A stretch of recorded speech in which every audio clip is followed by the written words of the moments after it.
ये शांतनु नायडू है। देश के मशहूर उद्योगपति रतन टाटा अपने आखिरी दिनों में इस युवा बिजनेसमैन के साथ सबसे ज्यादा देखे गए। शांतनु रतन टाटा को अपना दोस्त बताते रहे हैं और एक दोस्त की तरह कई मौकों पर शांतनु रतन टाटा के कंधे पर हाथ रखे दिखते हैं। रतन टाटा की अंतिम यात्रा के दौरान भी शांतनु उनके साथ दिखे। इस दौरान मीडिया जब उनसे दोस्त के निधन पर उनकी प्रतिक्रिया के लिए पहुंची तो उन्होंने साफ साफ कहा कि अगर आप मुझे शांति से शोक मनाने दे तो मैं आपका आभारी रहूंगा। बता दें कि शांतनु और रतन टाटा की दोस्ती लंबे समय से चर्चा में रही। देश के सबसे बड़े उद्योगपतियों में से एक रतन टाटा की उनसे करीब 50 साल छोटे नौजवान के साथ दोस्ती देखकर सब हैरान होते रहे हैं। हालांकि इस दोस्ती के पीछे एक दिलचस्प किस्सा भी है। 31 वर्षीय शांतनु एक उद्यमी और गुड फेलोज स्टार्टअप के संस्थापक भी हैं। वो मोटोपॉज जैसे मुहिम से भी दशकों से जुड़े रहे हैं। शांतनु नायडू ने रतन टाटा को काफी प्रभावित किया था। शांतनु अब रतन टाटा के ऑफिस में जनरल मैनेजर के पद पर काम करते हैं। साथ ही वो नए स्टार्टअप में निवेश को लेकर टाटा समूह को सलाह भी देते हैं। शांतनु एक सोशल मीडिया इन्फ्लुएंसर और लेखक भी हैं। दरअसल शांतनु और रतन टाटा की पहली मुलाकात साल 2014 में हुई थी। तब शांतनु टाटा एलेक्सी में डिजाइन इंजीनियर के तौर पर काम करते थे। पुणे में देर रात हाईवे से गुजरते समय शांतनु को सड़क पर कुत्तों के शव दिखाई देते थे, जिनकी तेज रफ्तार से चलने वाली गाड़ियों के नीचे आने से मौत हो जाती थी। वहां रोशनी कम होने की वजह से लोगों को सड़क पर मौजूद कुत्ते नहीं दिखते थे। इन घटनाओं ने शांतनु को बहुत परेशान किया और वो सोचने लगे कि आवारा कुत्तों की जान कैसे बचाई जा सकती है। उन्होंने इसके लिए एक प्लान तैयार किया। इसके बारे में उन्होंने एक इंटरव्यू में बताया था, चूंकि मैं एक ऑटोमोबाइल इंजीनियर था इसलिए मेरे मन में कुत्तों के लिए कॉलर बनाने का विचार आया, जिससे वे रात में स्ट्रीट लाइट के बिना भी दिखाई दे सकें।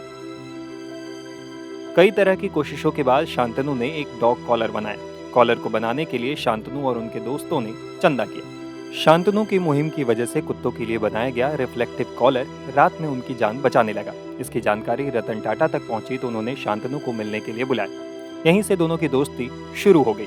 शांतनु रतन टाटा के संपर्क में रहे और अक्सर उनसे सलाह और मार्गदर्शन लेते रहे। शांतनु कहते हैं, मैं उनके संपर्क में रहा और उनसे अलग अलग विषयों और मुद्दों पर बात करता रहा और हमारी दोस्ती बढ़ती गई। एक दिन मैंने टाटा को कॉर्नेल में MBA करने की अपनी योजना के बारे में बताया। जैसे ही मुझे कॉर्नेल में दाखिला मिला, मैंने टाटा को बताया कि मैं स्नातक होने के बाद टाटा ट्रस्ट में योगदान करने का अवसर तलाशने के लिए भारत लौटूंगा। जब शांतनु अपनी डिग्री लेकर वापस लौटे तो टाटा ने उन्हें अपने ऑफिस में शामिल होने के लिए कहा। ये साल 2017 की बात है और तब से वो उनके ऑफिस में काम कर रहे हैं। अब शांतनु ने रतन टाटा को आखिरी विदाई देते हुए अपने लिंक्डइन पोस्ट में अपने मित्र के प्रति प्रेम का इजहार करते हुए लिखा, इस दोस्ती ने अब मेरे अंदर जो खालीपन पैदा कर दिया है, मैं अपनी बाकी की जिंदगी उसे भरने की कोशिश में बिता दूंगा। प्यार के लिए दुख की कीमत चुकानी पड़ती है। अलविदा मेरे प्यारे लाइट हाउस। बता दें कि 31 साल के शांतनु ने सावित्रीबाई फूले पुणे विश्वविद्यालय से मैकेनिकल इंजीनियरिंग में ग्रेजुएशन किया है। इसके बाद उन्होंने साल 2016 में कॉर्नेल यूनिवर्सिटी से MBA किया। शांतनु नायडू अपने परिवार की 5वीं पीढ़ी हैं जो टाटा ग्रुप में काम कर रहे हैं। अगर बात शांतनु नायडू की संपत्ति की करें तो अलग अलग जगह इसे लेकर अलग अलग दावे किए गए हैं। कई मीडिया रिपोर्ट्स के अनुसार शांतनु नायडू की कुल संपत्ति 6 करोड़ रुपए के करीब है। उनके इस नेटवर्थ में रतन टाटा के साथ काम करने, मोटोपॉज के माध्यम से समाज सेवा और उनके द्वारा ऑनलाइन की गई कमाई भी शामिल बताई जाती है। रतन टाटा जी उद्योगपति नहीं थे, वो सेवापति थे। उद्योगपति और सेवापति में फर्क होता है। वो सेवापति थे, पब्लिक के सेवा करने वाले वो पति थे। उद्योगपति तो बहुत है पूरे वर्ल्ड में, पूरे भारत में, लेकिन जिस प्रकार से इनका सेवा कार्य चलता था, टाटा मेमोरियल कैंसर हॉस्पिटल से लेकर अन्य अन्य चीजों में, अपना कमाया हुआ पैसा अपने लिए कुछ खुद नहीं रखना और पब्लिक में बांट देना, पब्लिक में सेवा करना, ऐसा महापुरुष भारत में न कभी हुआ था न कभी होगा, विश्व में नहीं होगा। आज एक 2 BHK फ्लैट में रहते थे रतन जी, 2 BHK फ्लैट में रहते थे। कितने बड़े बड़े आलीशान होटल, एम्पायर, लेकिन 2 BHK फ्लैट में उनका घर था। तो ये एक योगायोग होता है कि नाम ही रतन था और काम भी उन्होंने रतन ने जैसा किया। और भारत सरकार को इनके जीवित रहते थे इनको भारत रत्न का पुरस्कार देना चाहिए था, जो भारत सरकार की तरफ से गलती हुई है। तो भारत सरकार ने अपनी गलती सुधारना और भारत रत्न देना, जो गलती की है, क्योंकि आदमी को जीवित रहते रहते रत्न देना चाहिए।